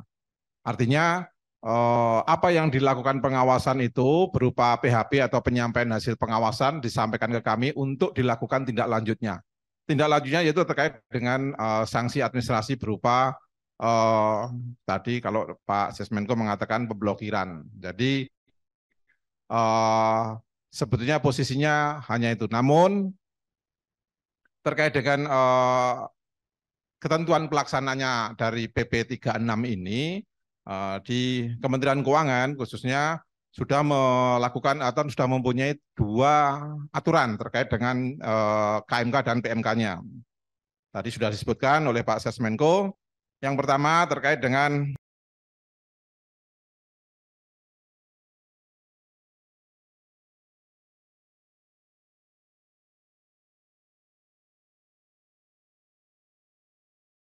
perlu saya sampaikan terkait dengan KMK ini, terkait dengan jenis barang ekspor ini tidak kami yang melakukan atau kami yang menentukan jenis-jenis barang ekspornya. Komoditas-komoditas apa yang kita masukkan dalam KMK ini tentu ada mekanismenya. Jadi sesuai dengan amanah di PP 36 tahun 2023 tersebut di pasal 5 ayat 2 terhadap yang jenis barang yang diwajibkan DA itu ada 4 yang sudah disebutkan tadi terkait dengan pertambangan, perkebunan, kehutanan, dan perikanan. Dan tentu dari komoditas ini ada beberapa jenis barang yang kira-kira akan dilakukan peraturan di DHE SDA ini. Dan tentunya sesuai dengan pasal 5 ayat 3 juga jenis barang yang ditetapkan dengan keputusan Menteri Keuangan ini adalah hasil dari usulan kementerian atau lembaga sebagai pembina sektor. Jadi pada prinsipnya KMK ini setelah kami menerima usulan dari kementerian lembaga, kita lakukan penelitian terkait dengan jumlah komoditas yang disampaikan, diusulkan, sehingga usulan itu akan kami lakukan penelitian terkait dengan klasifikasi HS-nya. Ya, kita lakukan setelah kita lakukan penelitian, kemudian kami melakukan dengan beberapa kementerian lembaga melakukan rakor, ya tentu rakor dipimpin oleh dari Menko ya, Menko Ekonomi dalam hal ini, dan hasilnya kita tetapkan KMK yang sekarang KMK nomor 272 tersebut. Adapun berapa kira-kira HS yang tertera di dalam KMK tersebut? Sesuai dengan KMK 272, setelah dapat usulan dari kementerian lembaga, kita tetapkan bahwa sejumlah 1.545 komoditas yang kita kenakan DHI SDA ini. Sehingga dari total keseluruhan ini terbagi dari pertambangan itu kurang lebih 209 pos tarif, perkebunan 567 pos tarif, kehutanan 263 pos tarif, dan juga perikanan 506 pos tarif, sehingga totalnya 1.504. Ini yang nanti rekan-rekan dari media bisa melihat dari KMK atau bisa diunduh di website di Kementerian Keuangan. Tentu di situ terlihat. Nah, nanti eksportir tinggal pada saat dia memasukkan HS pada sistem ekspor, sehingga dia akan mengetahui apakah dia masuk sebagai kewajiban DHI SDA atau tidak. Nanti di situ yang harus diperhatikan kepada rekan-rekan eksportir tentunya. Selanjutnya terkait dengan penentuan tadi yang sesuai dengan KMK tentang jenis barang, kita juga sudah membuat PMK nomor 73, yaitu terkait dengan pengenaan dan pencabutan sanksi administrasi atas pelanggaran ketentuan devisa ekspor dari kegiatan alam. Tadi sudah banyak disampaikan oleh narasumber lain ya terkait dengan mekanismenya seperti apa. Namun kami sampaikan bahwa pada intinya hasil dari pengawasan BI maupun OJK ini disampaikan kepada kami guna untuk melakukan apakah ini dilakukan pemblokiran ataupun pencabutan pemblokiran. Tentu ada mekanismenya. Mekanismenya terkait dengan pengenaan sanksi terkait dengan pemblokiran, tentu dari PHP itu atau penyampaian hasil pengawasan oleh BI maupun OJK disampaikan kepada kami, ya. Dalam hal ini disebutkan bahwa melalui sistem terintegrasi. Jika sistem integrasi ini belum tersedia, tentu melalui media elektronik, ya. Namun arahan dari pimpinan di Bea Cukai, kami berharap untuk dibangun segera sistem terintegrasi sehingga secara real time posisi pemblokiran itu bisa kita lakukan. Selanjutnya terkait dengan penyampaian tadi melalui sistem yang integrasi, tentu kami segera melakukan pemblokiran ataupun pencabutan. Pada saat setelah kami lakukan pemblokiran, kami pasti akan memberitahukan kepada kementerian lembaga yang terkait dan juga kepada eksportir. Dalam hal ini telah dilakukan pemblokiran. Sama dengan pada saat pencabutan pemblokiran, ya. Eksportir pasti akan menanyakan pada saat dia sudah memenuhi kewajiban DH-nya, dan tentu dia akan menyampaikan permohonan untuk pembukaan blokir. Sehingga kami menerima ataupun dari BI maupun OJK menerima permohonan itu segera membuat PHP dan disampaikan kepada kami untuk dilakukan pembukaan pemblokiran. Itu mekanismenya, namun ada sedikit terkait dengan mekanisme terkait dengan kesalahan pengenaan sanksi, ya. Jika terjadi ada kesalahan, itu juga sama prosesnya. Eksportir mengajukan dengan menyampaikan bahwa bukti saya sudah melakukan kewajiban penempatan DHI SDA-nya, sehingga kami akan menyampaikan kepada BI maupun OJK untuk dilakukan penelitian kembali, sehingga nanti hasilnya dibuatkan PHP kepada kami untuk dilakukan koreksi atau atas kesalahan pengenaan sanksi tersebut. Dan tentunya ini ada beberapa terkait dengan ketentuan peralihan. Jadi tadi sudah disampaikan oleh Pak Sesmenko terkait dengan peralihannya sepanjang pengenaan sanksi ini masih sebelum dilakukan sudah berlakunya PP 36 ini akan masih memakai mekanisme PMK 98 yang diperbarui oleh PMK nomor 135 tahun 2022. Namun kalau sudah di atas 1 penyampaian DHI-nya di atas 1 Agustus, tentu kita sudah memakai dengan PMK nomor 73 tersebut. Ada beberapa hal lain yang tadi sudah sempat ditanyakan oleh Pak Sesmenko terkait dengan barang ekspor yang dikecualikan terkait dengan pekenuan PP 36 ini. Yang pertama adalah barang untuk keperluan penelitian.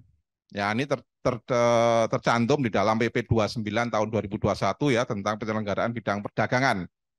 Yang kedua terkait dengan barang sebagai hibah, hadiah, itu juga dikecualikan. Selanjutnya juga barang contoh yang tidak untuk diperdagangkan, itu juga menjadi pengecualian. Berikut juga barang pameran, ya, barang pribadi penumpang maupun barang pelintas batas. Ini juga dikecualikan dari penetapan atau ketentuan di DHI SDA sesuai dengan PP 36. Mungkin demikian Pak Sesmenko terkait dengan apa yang dilakukan oleh Bea Cukai terkait dengan PP 36 tersebut. Terima kasih. Wassalamualaikum warahmatullahi wabarakatuh. Salam. Terima kasih Pak Pancor Agung teman Bea Cukai. Saya kira sudah cukup lengkap ya. Intinya di teman-teman Bea Cukai nanti melakukan enforcement, dasarnya adalah PHP, pemberitaan hasil pengawasan dari BI maupun dari OJK. Mungkin sedikit tambahan yang di Kemenkeu mengenai masalah insentif fiskalnya dari PPH yang dulu diatur di PP 123 tahun 2015, ini mengenai intinya PPH untuk bunga deposito falas. Waktu itu sudah dipisahkan, kalau disimpan dalam bentuk falas DHE itu ada perlakuan khusus mengenai mengenai PPH atas bunga depositonya. Kalau secara umum kena 20%, kemarin Bu Menko sudah jelaskan berdasarkan PP 123 itu kalau disimpan dalam bentuk DHI/SDA ini bunganya berjenjang antara mulai 10, 7,5, 2,5% sampai 0%. Jadi kalau umum kena 20%, kalau yang disimpan di DHE, PPH-nya bisa kena sampai 0%. Dan sebagai informasi, karena ada PP 36, sekarang sedang disiapkan RPP, perubahan dari PP 123 tadi. Namanya RPP, perlakuan PPH atas penghasilan dari penempatan DHI/SDA. Jadi nanti akan lebih diberikan insentif fiskal yang lebih banyak lagi. Kira-kira itu ya singkatnya teman-teman, saya kira sudah cukup jelas, cukup panjang tadi penjelasannya. Kalau masih ada yang ingin ditanyakan, mungkin silakan saya undang teman-teman. Maju sama wah, udah satu-satu silakan, siapa yang ngatur sendiri. Izin Pak. Assalamualaikum warahmatullahi wabarakatuh. Selamat sore Bapak Ibu sekalian. Ingin tanya ke Bu Riza dan Pak Arief, terutama yang pertanyaan pertama, Bu, update statistik data aja Bu. Kan udah 14 hari nih Bu, dari tanggal 1 sampai hari ini, itu dari 7 instrumen itu rata-rata mengalir kemana Bu? Bisa disebutkan mungkin aliran dana DHI-nya berapa aja ke instrumen-instrumen itu. Terus pertanyaan kedua ke Pak Agung, Pak, statistiknya kan kalau saya dengar dari Pak Dirjen belum lama ini kan sebelum penerapan PP ini kan udah pernah kena sanksi itu sekitar 56 miliar Pak. Nah itu rata-rata perusahaan apa aja Pak ya yang tanda kutip tuh agak bandel lah gitu, tanda kutip. Ya kan bisa digituin lah Pak. Ke sektor-sektor apa aja Pak? Berapa sih Pak yang tahun lalu tuh yang kena sanksinya? Dan kalau dari ngelihat dari PEB Pak, PEB yang akan berpotensi masuk sejak 1 Agustus. Nah, itu rata-rata di semua sektor itu ada berapa Pak ya? Berapa perusahaan gitu maksudnya yang mengajukan PEB itu dan berpotensi jadi wajib DHE gitu Pak. Kan tadi di atas 250.000 US dollar Pak. Itu kan statistiknya belum ada tuh Pak. Mungkin boleh disebutin Pak. Itu aja. Terima kasih Pak. Terima kasih Jo. Dua tadi. Yang pertama ke teman-teman PI, mungkin juga OJK kalau nanti melengkapi datanya. Setelah jalan sampai dengan hari ini, berapa ya kira-kira yang instrumen apa yang banyak digunakan? Mungkin nanti kasih gambaran umumnya saja karena baru jalan ya ini. Kalau yang sanksi, pengenaan sanksi berupa denda administratif sudah tidak ada yang sekarang. Sanksinya murni hanya lalu sekian persen. Mulai 1 Agustus, satu-satunya sanksi hanya penangguhan layanan ekspor. Gitu ya. Ya yang tahun lalu berarti kan, kalau yang sekarang kan udah nggak dikenakan. Nanti silakan dikasih gambaran Pak Pancora Agung. Silakan satu tambah 2 lagi dulu. Nah, di depan sama di belakang. Wah, Yudit nggak kelihatan kloter kedua. Oh, siapa dulu nih? Oh, oke, ya wes. Silakan. Oke, selamat siang Pak dan Ibu. Saya Bidara dari Harian Konten. Tadi pertanyaan saya yang pertama sama dengan Mas Ajo. Mungkin langsung pertanyaan kedua aja Pak. Tadi juga sudah dijelaskan ada 4 sektor SDA tadi ya dan turunannya wajib. Nah sejauh ini mana sih Pak sektor DHE yang paling banyak masuk dan tinggal di dalam negeri? Itu dari sektor mana? Dan mungkin kalau ada rincian per sektornya sejauh ini, boleh juga untuk di-share ke kami. Terima kasih. Jadi untuk yang rincian sektor, seperti saya sampaikan tadi, yang sudah dijelaskan adalah data 2022 tadi. Kalau 2023 yang sekarang nanti monggo kalau teman-teman ada datanya nanti disampaikan kira-kira gambarannya seperti apa. Silahkan berikutnya. Terima kasih, saya Shani Alatas dari CNBC Indonesia. Mau bertanya untuk Pak Sesmenko dan juga Bu Riza dari Bank Indonesia dan mungkin untuk Pak Agung juga. Ini sejak diterapkan, apakah sudah ada eksportir yang memarkirkan dolar di dalam negeri atau masih dalam proses assessment? Dan jika sudah ada yang parkir, sudah berapa nilainya? Kemudian untuk realisasi DHE/SDA akan bergabung kepada kepatuhan eksportir. Bagaimana dengan kepatuhan eksportir sejauh ini? Lalu yang terakhir, sejak diterapkan pada 1 Agustus yang lalu, apakah masih ada pengusaha yang protes akan aturan DHE? Itu saja, terima kasih. Baik, terima kasih terakhir dari CNBC ya. Nanti di putaran kedua ya, Yudit sama teman-teman. Atau mau sekalian? Ya, silahkan. Terus nanti ke Yudit. Oke, selamat sore Bapak-Bapak dan Ibu-Ibu. Saya Dian dari DTC News. Ada beberapa pertanyaan. Pertama kepada Pak Susi.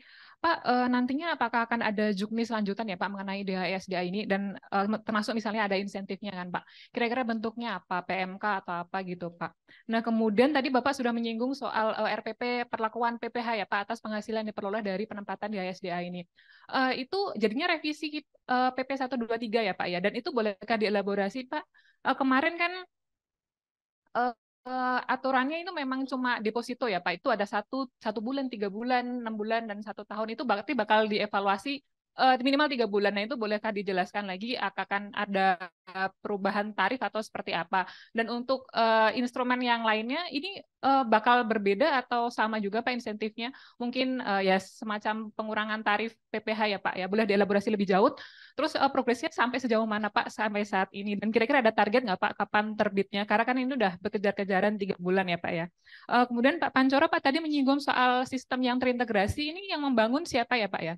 Dan kira-kira kapan akan siap? Dan tadi ada mekanisme koreksi juga apabila terjadi kekeliruan Pak. Anggap saja ke segitu inspektur bisa menyampaikan sanggahan. Nah ini prosesnya manual atau udah elektronik juga seperti apa? Mohon penjelasannya itu saja.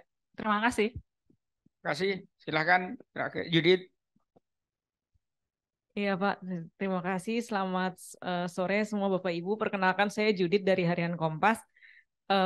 Pertanyaan pertama mungkin agak sektoral ya Pak ya. Kalau misalkan kemarin pelaku industri juga sedang mengekspor, terutama juga yang mengekspor bahan mentah ini kan juga memperhitungkan kalau memang sudah ada pilihan untuk pemanfaatannya tadi ya Pak ya Bu, pemanfaatan supaya biar bisa diputar lagi gitu ya untuk sebagai modal. Nah ini kan malah kalau misalkan dijadikan adunan dan mengajukan untuk kredit kan nampaknya malah kalau dari perspektif pelaku pasar ya agak lebih ribet gitu. Nah ini mungkin apakah sudah ada solusi jalan keluar supaya ya kan pengennya devisanya itu bisa tetap diputar untuk modal berikutnya. Yang kedua, terus pertanyaan yang kedua, tadi kan sekarang kalau misalkan dilihat dari segi insentif yang diberikan kepada pelaku usaha kepada para eksportir dan juga bunganya ini sebenarnya udah cukup bersaing dengan bank asing. Dan apakah ini menjadi apa ya? Menjadi sarana refleksi buat perbankan Indonesia juga untuk mengevaluasi diri dan berbenah, karena kan misalkan dari segi transaksi para eksportir ini kan kalau misalkan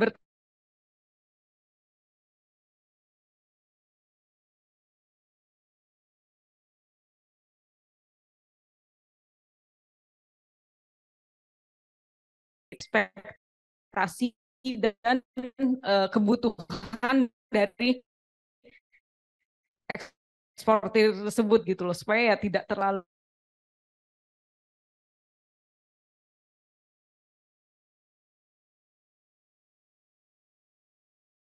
dan 3 pemanfaatan itu apakah sudah efektif semuanya juga, dan masing-masing statistik angkanya ya Bun. Statistik angkanya seperti apa dari 4 instrumen itu aja. Terima kasih Bapak Ibu. Jadi yang beberapa data statistik, kalau yang data terbaru sejak pemberlakuan PP 36 pasti masih belum, karena baru 1 Agustus kemarin, juga belum bisa kita jadikan dasar.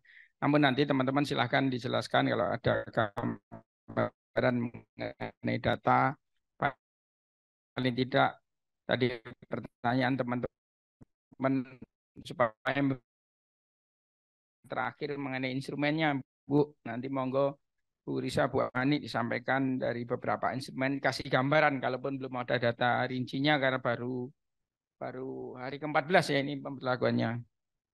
Kemudian tadi mengenai Aju tadi terkait dengan sanksi terhadap, saya tulisan saya sendiri nggak usah baca.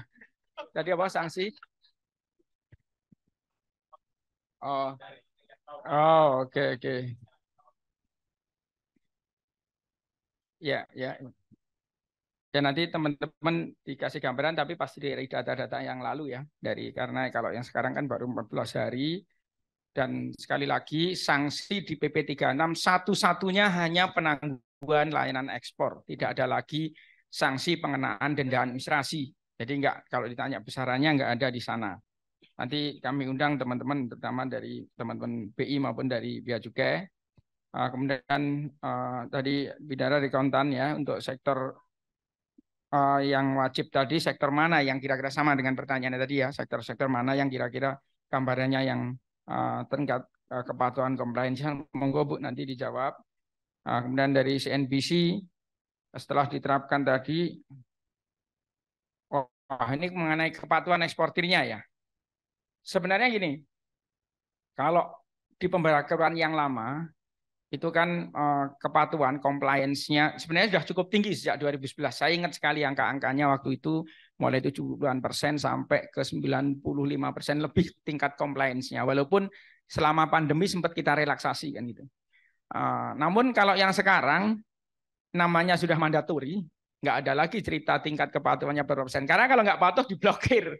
Jadi kalau tanya tingkat compliance-nya ini mandatori.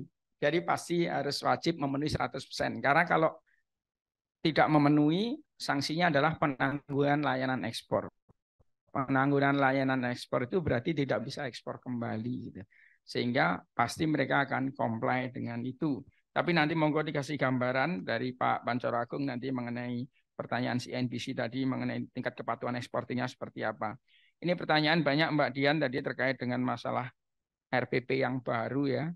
Ini memang sedang dibahas cukup intens di Kemenkeu, perubahan PP 123 2015 ya kalau nggak salah. Itu sebenarnya di sana juga sudah ada insentif untuk PPh atas bunga deposito falas ya. Namun kan belum spesifik menerjemahkan berbagai instrumen yang tadi ada di dalam kan. Dan kalau nggak salah bocorannya insentifnya akan lebih menarik lagi. Besarannya berapa kan sekarang masih dibahas terus, sedang finalisasi. Kemarin terakhir rapat koordinasi lengkap itu akhir Juni ya.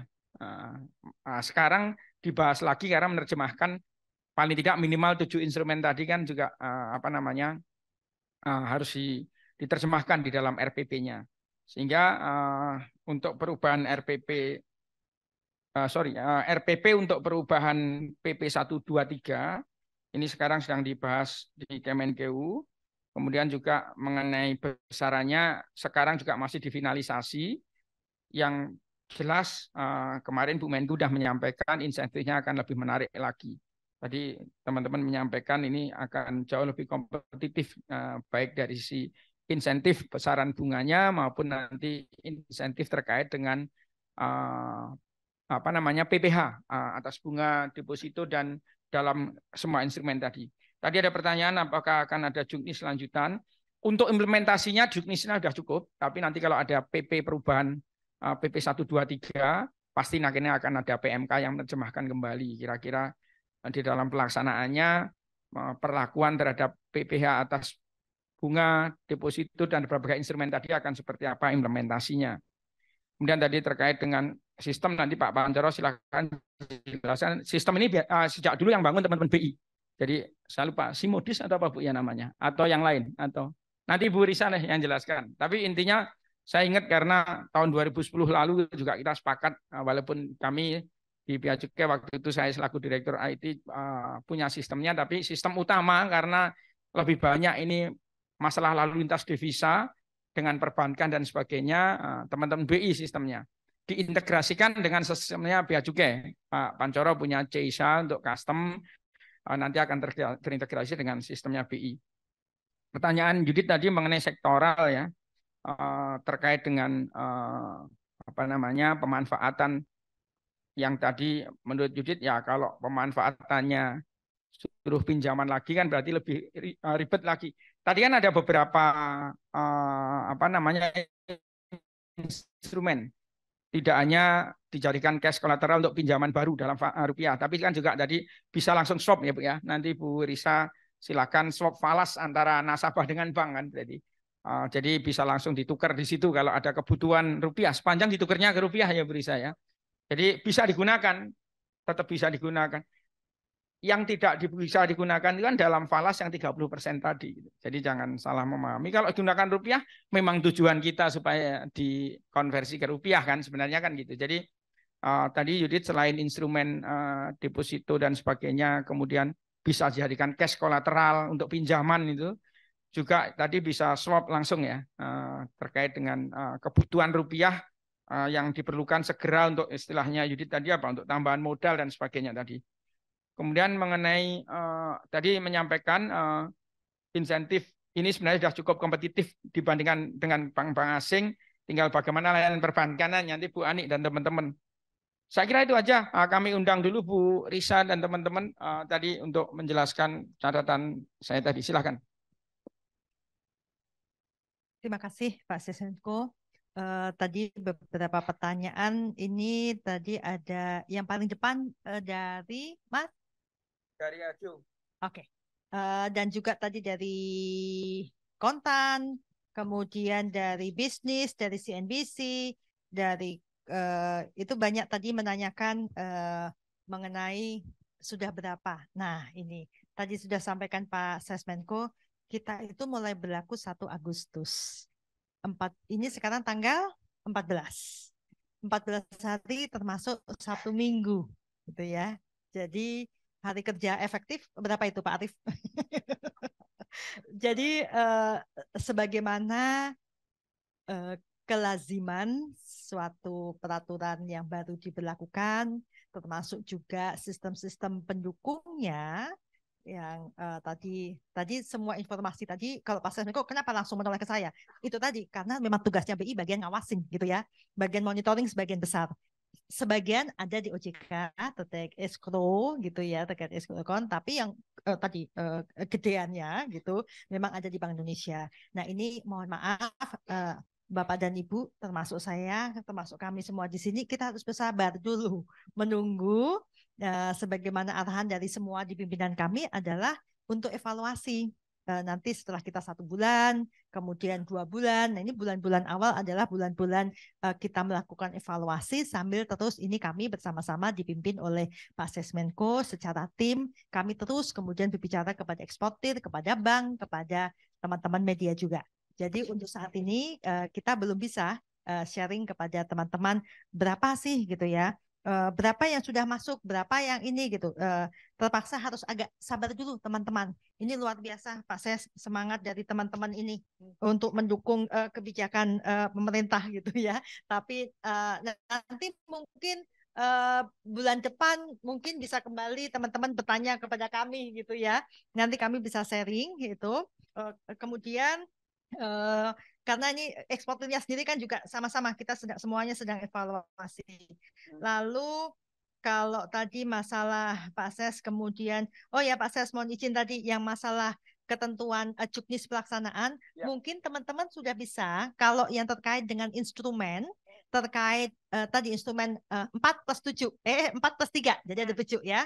4 itu mulai dari Reksus masuk, kemudian penempatannya Reksusnya masuk, jadi ada 4, kemudian +3 untuk pemanfaatan, dan bagaimana petunjuk untuk eksportir itu melakukan pelaporan, kemudian inilah tuh pelaksanaan dari aspek instrumen dan pengawasan itu di website Bank Indonesia itu sudah terbit per tanggal 31 Juli. Aturannya sih 31 Juli. Terbitnya tanggal 1 Agustus. 1 Agustus itu sudah ada PBI gitu ya, peraturan Bank Indonesia, dan kemudian pelaksanaannya lagi gitu. Jadi di dalam PBI tadi apa-apa norma-norma umum yang diatur di dalam PP itu kami tuliskan kembali supaya lengkap, dan kemudian PBI mengatur lebih lanjut mengenai instrumen dan mengenai mekanisme pelaporan dan pengawasannya. Nah, seperti bagaimana biasanya di Bank Indonesia, PBI kemudian punya petunjuk pelaksanaannya lagi, itu PADG. Ada 2 PADG. Jadi PBI-nya PBI DHE, DPI, karena dia memang mengubah PBI DHE dan DPI yang sebelumnya, mencabut supaya nggak bingung, karena udah 3 kali diubah, gitu ya, dicabut, kemudian timbul baru. Nah, kemudian turunannya lagi dari PBI itu ada PADG-nya, PADG, DHE, DPI. Itu sama per tanggal 31 Juli juga gitu ya. Terbitnya Agustus. Kalau PBI-nya tanggal 1 muncul di website, kalau PADG-nya tanggal 2 atau tanggal 3 itu muncul di website. Nah, ada 1 PADG lagi yang terkena tadi, hubungannya tadi dengan sistem yang dipakai, karena pelaporannya kita menggunakan ada beberapa sistem monitoring, sehingga 1 PADG lagi yang ada perubahan, yaitu PADG mengenai pelaporan lalu lintas devisa. Nah, itu ada semua, silahkan. Itu tuntutan PBI keluar, kemudian 2 PADG yang menjelaskan sangat teknis pelaksanaannya itu keluar. Monggo silahkan dipelajari. Kalau ada yang tidak jelas, ada yang mau ditanyakan dari PBI dan PADG tersebut, setelah teman-teman mempelajarinya, feel free untuk kontak kami melalui BI Bicara, gitu. Nanti akan disampaikan kepada kami. Tapi tentang itu ya, tentang PBI dan PADG, gitu. Nah, kemudian sistemnya siapa yang membangun? Tadi sebagaimana disampaikan bahwa cikal bakalnya dan yang digunakan selama ini ada sistem monitoring LLD dan sistem Simodis, gitu. Monitoring LLD itu beneran yang dari perbankan, kita memang dari sebenarnya sejak dari dulu kita monitor gitu ya, dan itu kemudian dikembangkan. Berikutnya kita bangun lagi bersama-sama dengan teman dari Bea Cukai mengenai Simodis, itu khusus untuk ekspor dan impor. Ini kemudian dipertemukan nih sistem yang dari aliran uangnya itu yang melalui LLD, dan monitoring aliran dokumennya itu yang dipertemukan dengan Bea Cukai dan kita menggunakan Simodis. Nah, ini kemudian 2 sistem-sistem ini yang kemudian bekerja bersama ini sekarang untuk mensupport PP 36 2023. Semua sistem-sistem ini bekerja bersama. Nah, sebenarnya ini yang kita sebut sebagai terintegrasi tanpa harus membangun kembali, gitu. Bahwa nanti sejalan dengan evaluasi, ya Pak Ses ya, evaluasi dari pelaksanaan ini, kebutuhan-kebutuhan yang berkembang, naturally sistem ini bersama dengan teman-teman dari kementerian, dengan Kemenko kita diskusi bersama, kemudian Bea Cukai, tentu saja untuk pelaksanaan kewajiban-kewajiban ini dapat kami lakukan secara lebih baik. Baik. Terima kasih Pak. Ada Pak Arief mau menambahkan? Silakan singkat.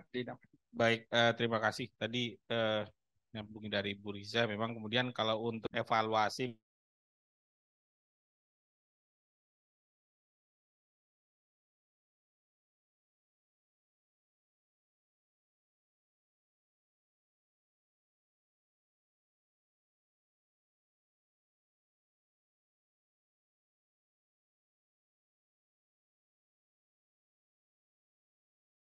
di tanggal 1 Agustus memang kelihatan porsi yang 3 dan 6 bulan itu menjadi dominan sekarang.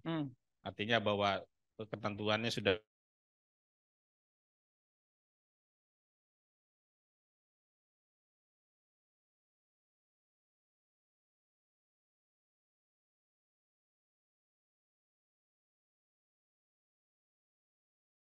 di atas 3 bulan itu porsinya sekarang 86%.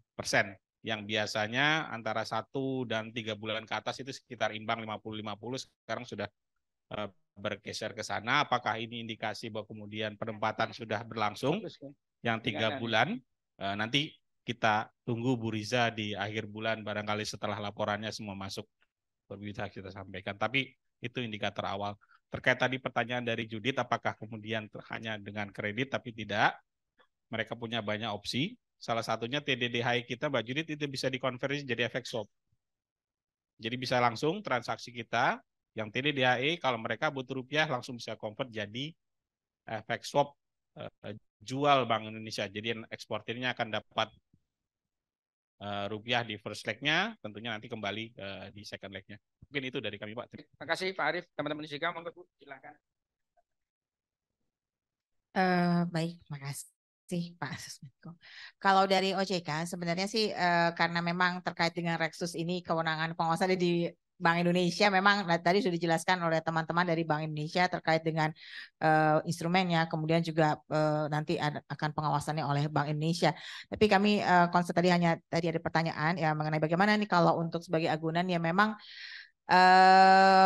pada saat ini ya digunakan sebagai agunan, ini memang kita berharap bahwa karena itu adalah merupakan suatu cash collateral yang nantinya juga kreditnya akan dikategorikan lancar, sehingga ini hemat kami ini merupakan dukungan juga ya bagi eksportir itu untuk memperoleh kredit yang dengan cara yang lebih mudah seperti itu. Nah, terkait dengan bagaimana mendukung layanan, terus terang kami memang dari OJK terus-menerus berupaya untuk mendukung layanan perbankan lebih baik ya. Kami kan juga sudah mengeluarkan berbagai kebijakan untuk kemudahan dalam proses perizinan produknya perbankan. Kemudian juga kami juga mendorong perbankan untuk penguatan dan juga untuk layanan yang lebih bersifat digital. Jadi kami rasa memang dari OJK dukungannya adalah untuk tetap bahwa ini nanti bisa diterapkan dengan baik dan kemudian perbankan. Karena memang tadi disebutkan bahwa disimpan dalam bentuk time deposit falas. Nah ini kan nanti di perbankan ini kan ada eksportir ada pilihan. Apakah mau tetap stay di bank ya di perbankan Indonesia, jadi tetap sebagai simpanan di bank, atau bisa juga nanti sebagai deposit berjangka falas yang ada mungkin suku bunga yang lebih baik seperti itu. Jadi eksportir memiliki beberapa pilihan lah untuk penempatannya begitu. Dari kami.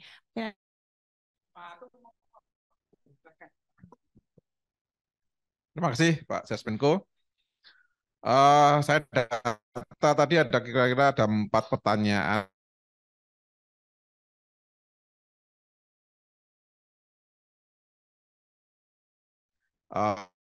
PP 36 ini sanksinya tidak ada denda, namun hanya pemblokiran saja. Namun yang ada denda adalah di sebelumnya, jadi di PP 1 tahun 2019 itu. Dari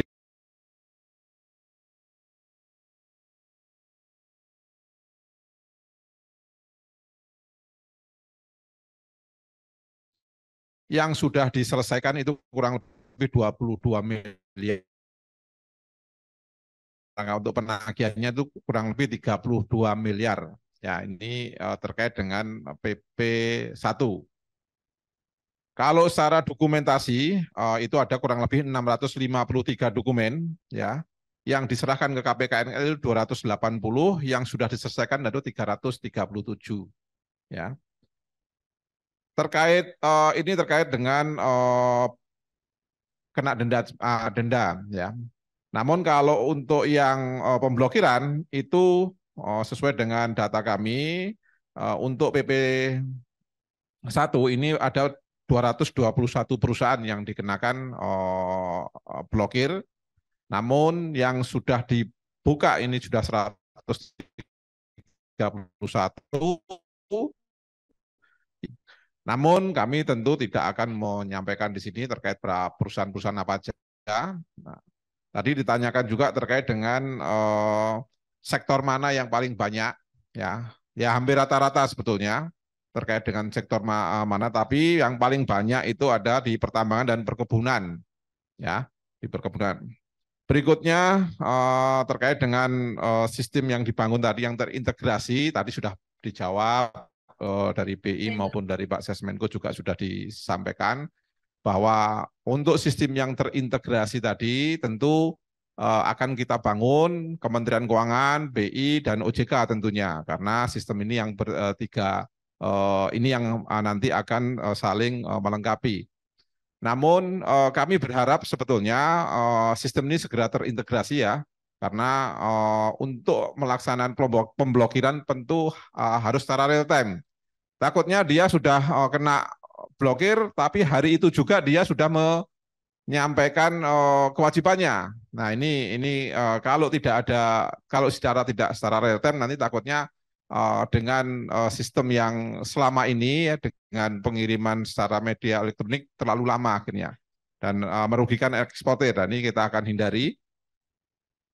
Dan tentunya terkait dengan apalagi dari pertanyaannya, terkait dengan kepatuhan eksportir. Terkait eksportir tadi sudah dijelaskan oleh Pak Sesmenko. Jadi dari data yang saya sampaikan berapa tagihan-tagihan itu tentu ini sudah jelas bahwa kalau yang dilakukan pemblokiran dan sampai sekarang dibuat tentu ini mendapatkan nilai yang tidak akan diberikan kompensasi ataupun nanti bila ada aturan terkait dengan kompensasi pajak. Namun untuk yang saya jelaskan tadi terkait dengan bagaimana untuk yang di PP 36 ya tadi sudah sampaikan baru berapa hari kerja ini. Kami juga belum bisa mengatakan atau menyampaikan bahwa kira-kira dari mana yang paling banyak, mana yang paling sedikit terkait dengan DHI atau dokumen ekspornya. Tapi secara prinsip bahwa pelayanan ekspor terkait dengan 4 sektor ini sudah jalan, ya sudah kami lakukan pengawasan terkait dengan ekspornya. Namun kewajiban-kewajiban terkait dengan DHI SDA-nya tentu kami juga menunggu dari pengawasan dari BI maupun OJK. Itu mungkin yang saya bisa sampaikan, Pak. Terima kasih, Pak. Terima kasih, Pak Pancoragung. Saya kira sudah jelas ya, teman-teman. Kalau mengenai data detail nanti kita akan evaluasi dalam 3 bulan ini. Sebenarnya kalau enforcement-nya itu baru akan kelihatan ya 3 bulan setelah ini. Karena kan DHE yang masuk per 1 Agustus, comply atau tidaknya kan minimal disimpannya kan 3 bulan. Jadi mestinya nanti di akhir Oktober menjelang 1 November nanti kita bisa kelihatan semuanya, terutama data-data terkait pengenaan sanksi dan enforcement. Saya kira cukup ya teman-teman, terima kasih banyak. Nanti hasil evaluasi kita akan segera duduk bersama, barangkali nanti reguler setelah 1 bulan implementasi, sambil kita ini ke beberapa daerah dengan teman-teman BI, OJK, dan Bea Cukai. Nanti kita akan evaluasi di 1 bulan pertama secara lengkap untuk nasional. Setelah itu hasil evaluasi akan kita diskusikan kembali untuk review mengenai berbagai kebijakan tadi. Mudah-mudahan cukup jelas semuanya. Sekali lagi terima kasih teman-teman seluruh media semuanya. Wassalamualaikum warahmatullahi wabarakatuh. Terima kasih teman-teman BI, OJK, dan teman-teman Bea Cukai. Terima kasih.